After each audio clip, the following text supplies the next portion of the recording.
What is up, folks? Welcome back to another episode of Absolutely Killing It here as Austria, where in this episode we're actually chilling for the most part, but we are going to be conquering more of the North Italian provinces that actually belong currently to Venice. Now, in the last episode, guys, we obviously PU'd Hungary, and I actually passed the first reform.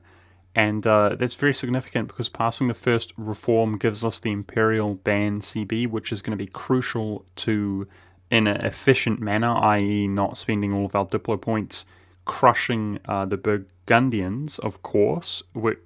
Again, to reiterate, we're not committing to acquiring that Burgundian inheritance this time, but the ban is going to allow you to take his land, release Luxembourg, release his subjects, etc., without costing any Diplo points. It's also going to go ahead and give us that CB, Imperial Ban, against Denmark, and that's key because we don't actually border him at all, and we're going to utilize that CB along with the age bonus and the war score reduction of diplomatic ideas in order to steal his vassals one at a time, starting with Sweden, of course, being the most valuable. But these diplomats are obviously very important. You'll notice that it hasn't been that long in-game time, guys. It's been just under 20 years, and it is around this time, if you're playing the game through yourself, that you're going to be able to discern whether or not you've had a good game. You've got a good game going. For me, like I said, because I'm not going for the Burgundian inheritance, not going for that RNG element, what you've done here is pretty easily replicable. But there are big issues that could go wrong. For example, your ruler dying and not becoming the emperor. Now, it's fairly unlikely that within this time period your ruler would die, but you'll notice that I'm not actually allied to the electors. And if you look briefly when I pop the screen up, we're not actually getting their votes due to the aggressive expansion and so on that I have accumulated throughout the series. So there are still RNG elements, but in my opinion, as you can see, I'm allied to Castile, England, and Poland, as well as my unions, and it's very important, in my opinion, to actually acquire extremely powerful diplomacy so that if, for example, Burgundy attacks the empire, you will absolutely crush him. In my opinion, this is key to being a good emperor, to the point in which that you can have your army maintenance low, you can run out of manpower and so on and so forth. But if anybody like the Ottomans attacks Genoa, for example, you're just going to call in a massive alliance, and what you will find is that more often than not they're actually deterred from attacking. But with that being said, it is around this time that you're going to go ahead and grab an extra diplomat thanks to passing the first reform, and you're gaining that extra diplomat thanks to diplomatic ideas. Or is it the second reform that gives you a diplomat? I'm confusing myself now. Regardless, guys, you'll find that Hungary and Bohemia are quite easy. Their liberty desire is quite easily maintained. But it is going to be very important to get their relations into positive so that when your ruler does die, you don't actually lose the union. Needless to say, that's key. But with that being said, you're going to keep your diplomats busy. It's around this time where I'm going to begin improving relations with electors. And obviously, once we've stopped treading on the toes of the Pope, we want to quickly build relations with him and focus on papal influence in order to give us that Diplo reputation as we continue completing Diplo ideas and our own unlocking our own ideas or traditions in general. We're going to get those Diplo rep bonuses. And for me personally, I feel like that is the absolute best way to play as the Emperor. The ideal situation, the dream, is that you're not allied to the electors, but through a combination of factors such as the unique bonus to Austria where they get +1 Diplo reputation from an event, you're just acquiring their votes. Now keep in mind that your prestige and your strength of armies and so on, these do have a minor impact. I recommend, if you don't know everything that impacts who's voting for you, that you actually kind of read through them. And it's for those of you who don't know, if it is the case in which you're getting 2 votes and so are other nations getting 2 votes, the current emperor will always be elected as emperor. if it is a kind of a draw, if that makes sense.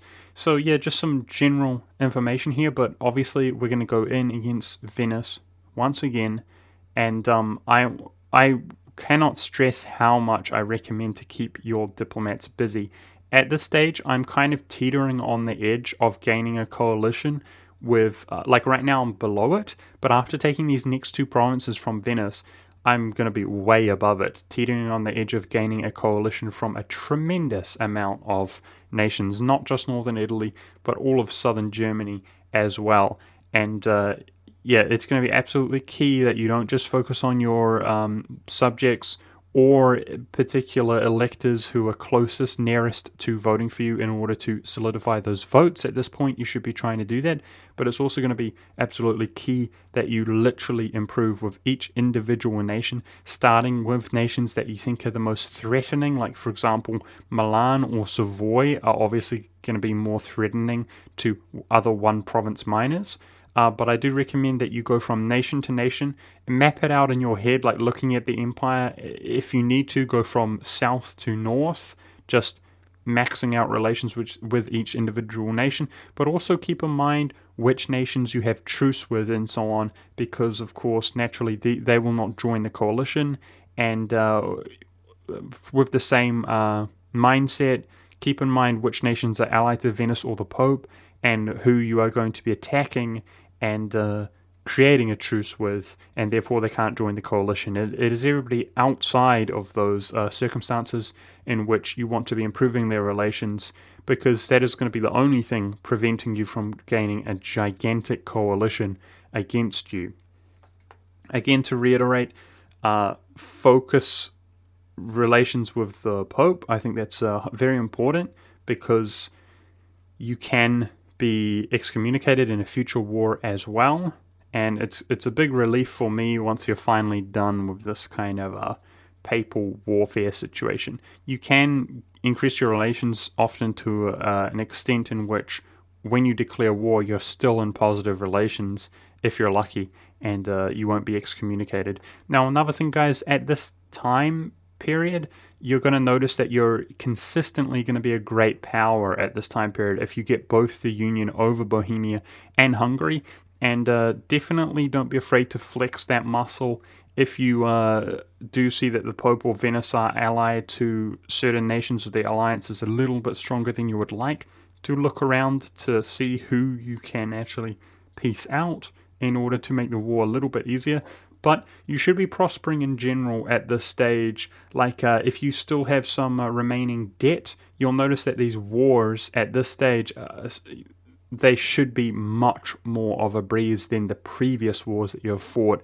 And yeah, definitely have the mindset of looking at their allies, piecing them out, and stealing their cash. I personally find that when you're running the empire, wars are actually pretty damn profitable.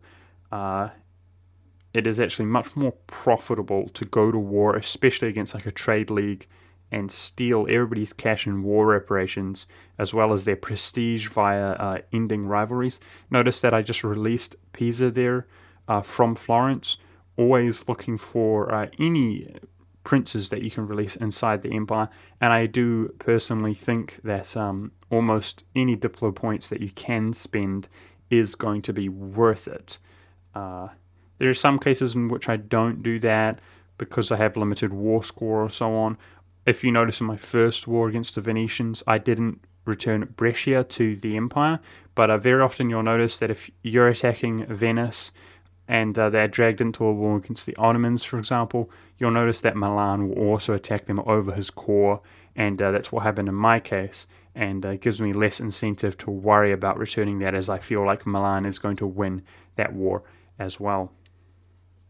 But just standard stuff here, guys. A lot of these videos to come are going to be a little bit, common knowledge to more experienced Empire players, but at the same time, there's going to be exciting and, in my opinion, somewhat revolutionary stuff to come. I'm really looking forward to the new norm as Austria, and I'd even be looking forward to doing something like this in multiplayer. Like, I think Austria is so consistent nowadays. Really enjoyed playing them myself, but I hope you guys enjoyed this video, and I'll see you next time.